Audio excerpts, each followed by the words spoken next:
Hi, my name is Jonah Perez, and I'm from Dallas, Texas. This summer I did a DTS with Kim's school, and my outreach went to Ecuador. One of the cities we stayed at in Ecuador was Manta. There we went to a school that spoke English perfectly, and all the students had to teach. So I was teaching my class about identity and sexuality. Now, in the beginning of my class, none of the students were listening at all. They're all distracted or whatever. So I asked God, how do I, show me the way, God. I needed his help. And the first thing he told me to do was to start singing. So I started singing in the middle of the class. Kids looked at me kind of weird. And then God told me to start doing laps around the chairs.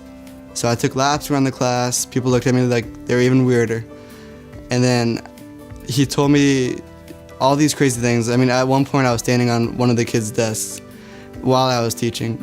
So they probably thought I was crazy, but they were listening, they were fully engaged and asking legitimate questions. So it was working.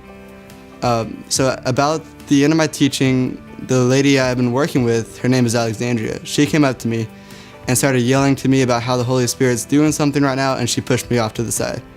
And whenever that happened, she started praying. And on the first word she started praying, the Holy Spirit made his presence big in that classroom. People started crying, people were falling on their knees. I've never seen anything like it. Like, people started wailing. They were all just responding to the Holy Spirit. And towards the end, there was this one person just laying out on the floor, soaking in the presence of God.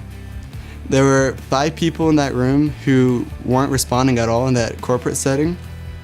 So afterwards, they all met up with me, and God gave me a word for each and every one of them. And so I was able to minister to them. And it was cool. There was several people who were recommitting their lives to God. And there were 6 people who gave their life to God for the first time. And 100% of the classroom was responding to the Holy Spirit in some way. If you haven't signed up for a school yet, check out the links in the description below. You can also follow us on Instagram and Facebook, and if you haven't already, hit that subscribe button.